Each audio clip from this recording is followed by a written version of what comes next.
S'il y a une chose que j'ai appris ici, c'est le leadership. Il y a une vraie culture de high effort, high reward. Il y a une grosse prime à la prise de risque. Salut à tous, je m'appelle David Koss et j'aide les leaders tech et produits à transformer leurs équipes un peu bof en équipes vraiment géniales. Il y a quelques semaines, je partageais mon voyage dans la Silicon Valley où j'avais rencontré entre autres Antoine Carrière, un ancien de chez Google devenu entrepreneur. J'avais partagé qu'un court extrait de notre interview à l'époque et vous avez été nombreux à vouloir voir l'échange complet. C'est donc ce que je vous propose aujourd'hui. Alors vous allez voir, Antoine a un profil passionnant. Il a passé plusieurs années chez Google, donc où il a notamment supervisé le développement du Chromecast. Et aujourd'hui, il a lancé Brio, une startup qui utilise l'IA pour aider les gens à se préparer aux entretiens d'embauche. Dans cet échange, qui est chapitré pour faciliter la navigation, Antoine nous emmène sur le magnifique campus de Berkeley, où il nous parle sans filtre de la Silicon Valley, il nous révèle les coulisses de Google et partage sa vision du leadership à l'américaine. Alors c'est parti. Hello. Je vais t'amener du côté du campus de Berkeley. Le fait qu'il y ait énormément de gens qui soient venus d'un peu partout dans le monde et qui aient implanté leur culture et que ça a été reçu de manière très bienveillante, ouais, je pense que ça a beaucoup d'impact parce que c'est dans la diversité et les croisements un peu improbables que se créent des choses nouvelles. Il fait tout le temps beau comme ça ici? C'est vrai? L'après-midi, oui. Donc là, tu vois Skydeck. Je sais pas si tu vois ah oui, en haut du building, tu oui. vois un truc qui a marqué Skydeck. Donc ça, c'est l'incubateur de Cal de Berkeley, qui a pas tout le bâtiment, mais qui a les derniers étages, en gros, je crois. Et Cal, c'est une université qui a quand même 50 000 étudiants. Tout comme chaque université de Californie a à peu près 50 000 étudiants. Donc les universités de Californie, au total, il y a à peu près 500 000 étudiants. Et peut-être pas 500, il y a peut-être 250, on va dire. Et les plus grandes, que ce soit Cal ou UCLA et compagnie, c'est des très très grandes universités, c'est des grands pôles universitaires. Ils ont aussi tout un tas de recherches fondamentales financées par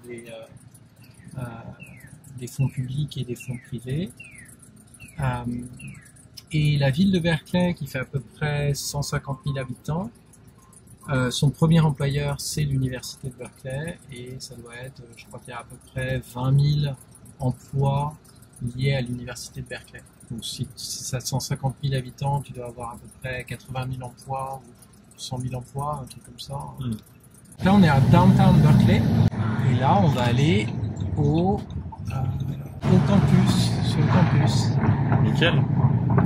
Tous ces bâtiments qui sont là, que tu vois là, celui-là, des bâtiments très récents qui ont été financés pour beaucoup par des fonds chinois et qui ont des noms chinois, Lee Center of je sais pas quoi. Donc là, c'est aussi un élément qui est important d'avoir en tête, c'est que la Californie, et notamment Berkeley, mais je pense la Californie de manière générale, est très ouverte sur le Pacifique. Parce que c'est à côté. Voilà, tu vois, le Li-Ka-Shing Center, ça fait un nom quand même un peu chinois, non? Les gens aiment bien avoir deux voitures. Un 4x4, les gens fortunés, les gens aisés ici, ils ont deux voitures. Ils ont la Prius qui est garée sur le bord de la rue, un peu comme ma voiture à moi, une voiture toute pourrie pour faire... Et puis ils ont le 4x4 pour aller à Tao faire du ski dans le garage. Caché parce que ça consomme quand même beaucoup d'essence et c'est pas très Berkeley. En Californie, on n'a pas honte d'être riche, sauf à Berkeley.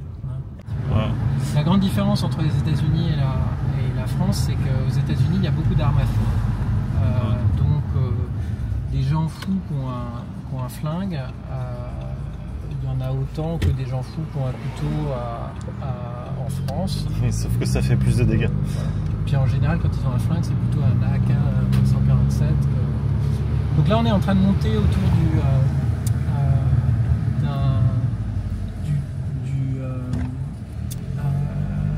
du stade principal de Cal.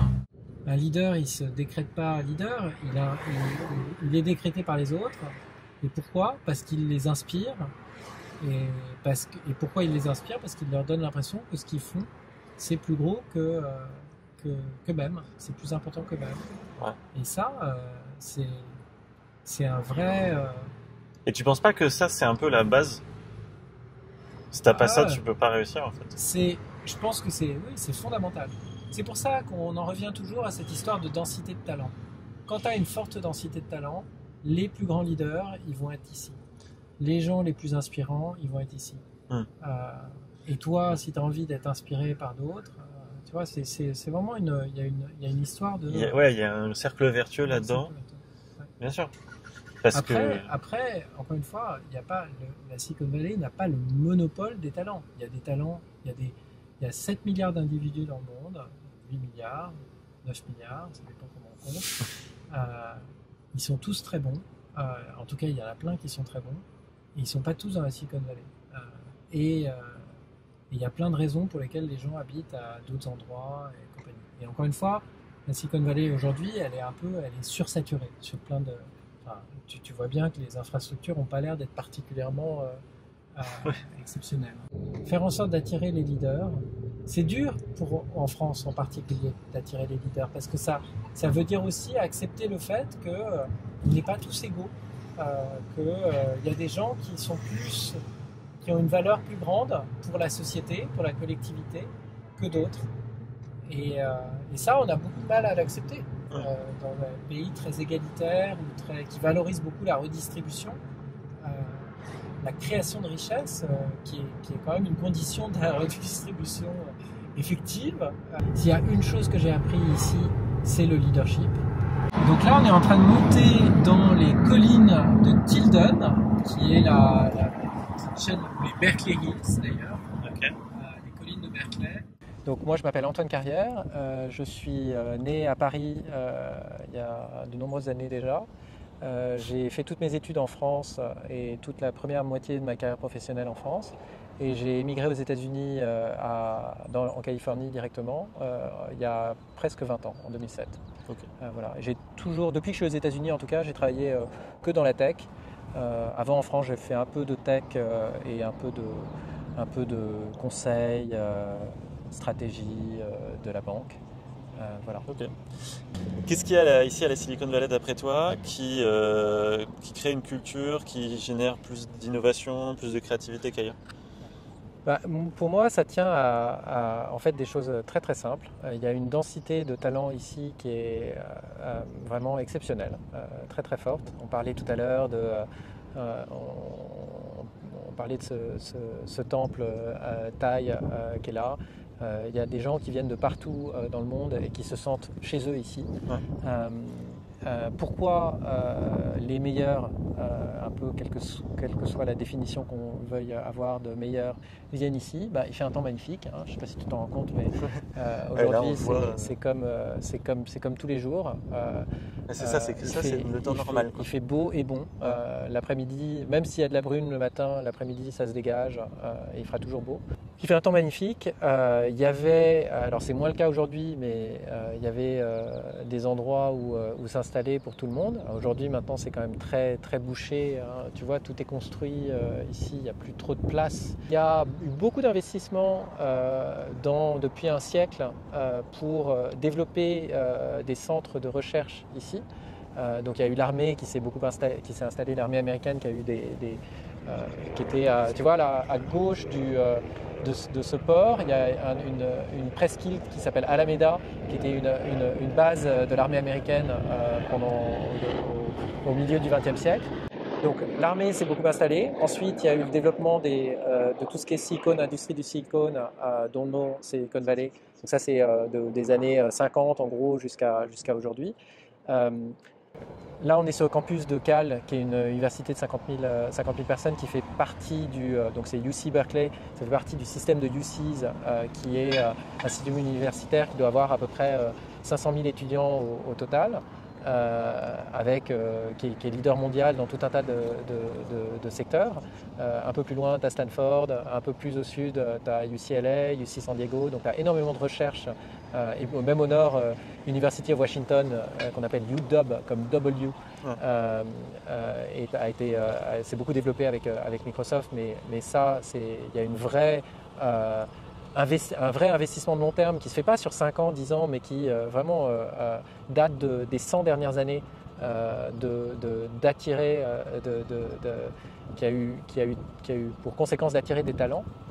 Et puis, il n'y a rien d'autre à faire ici que de travailler. Alors, c'est vrai qu'il fait un temps magnifique, mais si tu sors le soir, tu auras du mal à trouver un endroit où sortir. Tu auras quelques soirées un peu branchées, mais tu en auras très très peu. Ici, les gens sortent assez peu, en fait. Ils travaillent. Et pourquoi ils travaillent ? Parce que s'ils ne travaillent pas, ils meurent. Il faut un certain revenu ici pour survivre, sinon c'est vraiment très difficile. Si tu te fais renverser par une voiture, que tu n'as pas d'assurance maladie, la première fois tu vas te prendre 15 000 $ sur ta carte de crédit, et puis la deuxième fois ta carte de crédit étant maxed out, tu vas pas être capable de payer, et on te dira en fait c'est soit l'amputation, soit vous êtes capable de payer. Il y a beaucoup de gens qui viennent ici et qui repartent au bout de 5 ans, au bout de 10 ans, parce que c'est un monde qui est quand même en fait assez dur. Donc il y a une forme de sélection naturelle en fait. Exactement. Oui, parce que tu es entouré de gens brillants qui ont tous envie de réussir et qui viennent d'horizons différents. C'est pas tant une question de méthode, c'est une question de taille critique et d'alternative. Encore une fois, si ton alternative c'est de mourir, tu vas bosser comme un fou. Si ton alternative c'est d'aller d'être ici ou d'être dans un autre endroit, tu vas venir ici parce que tu as plus de talent ici. C'était en fait assez bon marché de vivre ici jusqu'à il y a 20 ans. Maintenant, ça n'est plus bon marché du tout. C'est vraiment compliqué et donc il y a des alternatives. Je pense qu'il y a tout un tas d'autres zones qui se développent. Mais la seule zone, en fait les deux seules zones qui rivalisent avec la Silicon Valley dans le monde, c'est Israël, mais à une plus petite échelle. Et j'aurais tendance à dire que la similitude, indépendamment du climat qui est aussi méditerranéen et de l'attraction de gens de tout un tas de zones qui viennent, qui convergent là-dessus pour des raisons différentes de la Silicon Valley en Israël, mais il y a quand même aussi cette espèce d'aimant à talent. C'est la volonté sur des générations de développer le système, donc Israël, et la Chine, et notamment toute la partie autour de Shanghai et un peu autour de Hong Kong. Tu as beaucoup moins, voire pas du tout, d'attractions internationales. En Chine, en fait, il y a eu plutôt un exode. Il y a eu une attraction pendant quelques temps, mais là, il y a eu un exode des gens en Chine. Mais tu as multiplié par 10 cette espèce de volonté de faire. J'aurais tendance à dire que tu trouves ça aussi dans d'autres centres urbains internationaux, que ce soit Londres, Paris, New York et compagnie, mais pas dans la tech, moins dans la tech. C'est plus... Les gens bossent 80 heures par semaine ici, mais ils ne font pas des fusions-acquisitions à la banque chez Goldman ou chez JP Morgan. Ils font, alors il y a JP Morgan et Goldman sont ici, mais la tech est vraiment un endroit où les gens passent beaucoup de temps. Moi j'ai une petite anecdote là-dessus, c'est que j'ai travaillé sur un produit qui s'appelait Chromecast chez Google. Et Google est connu comme étant une boîte qui attire des talents exceptionnels, mais où on ne branle rien. Parce que, ou en tout cas il y a un peu cette espèce d'image d'Épinal, les gens qui vont faire du toboggan, s'amuser et compagnie. Les gens qui ont lancé Chromecast, et je faisais partie d'eux en 2013, à partir de mars, Larry a dit on va le lancer, il faut le faire. Non, à partir de janvier. En janvier 2013, il a dit c'est bon, j'y crois à fond, on va lancer Chromecast. On était censé lancer en mars, et puis en mars, on voyait qu'on n'était pas prêt. Donc le patron de l'ingénierie, qui s'appelle Majd, il a déclaré branle-bas de combat, et maintenant, à partir de maintenant, on travaillait 6 jours par semaine. On travaillait 6 jours par semaine, ça voulait dire que tous les dimanches, tous les ingénieurs étaient là de 8h à 8h, tous les dimanches. Pendant 4 semaines, 5 semaines, ensuite 12 semaines, et ensuite 6 mois. Pendant 6 mois, les gens sont passés de travailler 5 jours par semaine, beaucoup, à travailler 6 jours par semaine, beaucoup. Et ça, c'était 6 jours par semaine au bureau, mais ils travaillaient aussi quand ils étaient chez eux, et ils travaillaient en gros jour et nuit, sur une durée de 6 mois. Dans une boîte où cela coule douce. Et donc, franchement, pour faire ça, et le truc. Et j'imagine que les gens étaient contents de le faire. Oui, mais c'est ça. Parce que j'allais te dire, est-ce que ça on peut l'importer en France? Alors il y aurait le côté légal, machin et tout, mais en fait, à mon avis, c'est là où c'est très dur de faire ça en France, c'est que les gens n'ont pas envie. Et qu'est-ce qui fait qu'ici ils avaient envie de le faire? Alors, les gens n'ont pas envie, je pense qu'il ne faut pas non plus généraliser, mais c'est vrai qu'il y a cette croyance ici que on est là pour faire des trucs exceptionnels, que ça va pas être facile, mais qu'on va y arriver. Et donc, mais ça, tu fais ça une fois. Mais après, si ton lancement ne marche pas, la deuxième fois que tu demandes à tes gens de venir, peut-être qu'ils ne vont pas venir. Une des choses, un des corollaires de ça, c'est le produit a été lancé, ça a très bien marché. Il y a eu un off-site à Hawaï pendant 15 jours. Il y a une vraie culture de high effort, high reward. Les stock options, par exemple les stock options chez Google existent aussi chez Google à Paris, mais le niveau de stock options que les employés de Google à Paris ont par rapport à ceux qui sont ici n'est pas exactement le même. Entre Paris et la Californie, c'est pas si différent que ça, mais c'est assez différent. Donc, tu vois, on parlait tout à l'heure de si tu veux transplanter la culture d'ici à travers des boîtes. Dans des grosses boîtes, la culture à Paris chez Google est exactement la même que la culture ici. Il y a quand même quelques petites différences. Elles sont pas. Je pense que ça serait un peu plus dur de faire travailler les gens 6 jours par semaine au bureau de Google de Paris. Il y a Isaac Getz qui a fait une étude là-dessus, qui racontait des choses autour de ça en France et il en parle beaucoup. C'est d'après une étude, plus de 95% des travailleurs en France, je crois, qui sont hautement désengagés. Ouais. Alors, est-ce qu'il y a un truc là-dessus ? T'as un peu la même chose aux États-Unis, donc tu as un problème d'engagement, c'est des choses qui sont assez significatives. Alors après, je suis sûr que la France est encore plus désengagée que les États-Unis et tu as tout à fait raison. C'est-à-dire qu'ici, et peut-être c'est un truc qu'on n'a pas du tout abordé et qui est quand même important de rappeler, c'est que ici, ce qui est important, c'est d'essayer, beaucoup plus que... alors qu'en France, ce qui est important, c'est de réussir. Et ça, c'est quand même assez fondamentalement différent. C'est-à-dire que quand tu as merdé une boîte de merde ici, on se souvient que c'est une boîte de merde, pas que tu as merdé. Quand tu as merdé une boîte exceptionnelle, on se souvient que tu as essayé de faire une boîte exceptionnelle, pas que tu as merdé. Et quand tu réussis à faire à gagner plein de fric en vendant des merguez, on ne pense pas à toi. Alors que quand tu réussis à lancer des fusées dans l'espace qui réatterrissent sur leur popotin pour être réutilisées la suite, même si elles se sont plantées un paquet de fois, on se souvient de tes efforts. Il y a une grosse prime à la prise de risque. On admire la prise de risque ici beaucoup plus en tout cas qu'en France. Et ça c'est clair. Je vois bien comment ça se traduit pour les entrepreneurs, pour les employés, pour les gens des équipes, ça joue aussi ? Oui, déjà, encore une fois, tu as une partie de ta rémunération qui est une partie plus significative de ta rémunération qui est en stock option et moins en salaire de base. Tu as une démoyennisation des salaires qui est plus importante de manière générale. Et donc, on apprécie bien la prise de risque. Le truc le plus important que la France pourrait faire pour émuler la Silicon Valley, c'est être perçu comme un territoire d'innovation, en interne et aussi en externe. La France, elle a un historique d'attraction des talents, mais qui s'est quand même bien dégradé depuis un siècle.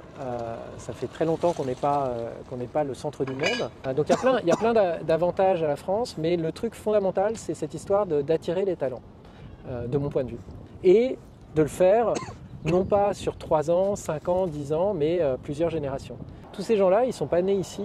Mark Zuckerberg, même chose. Il n'est pas originaire d'ici. Quand il était étudiant, il était à Harvard, donc il est venu ici après. Et je ne crois pas qu'il soit originaire de Californie au départ. Mais de toute façon, Elon Musk, il vient d'Afrique du Sud.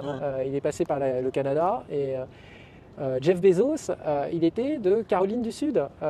Il a fait ses études à Princeton, qui est sur la côte Est. Et il a travaillé à New York avant de traverser les États-Unis avec sa pauvre voiture pour aller s'installer à Seattle.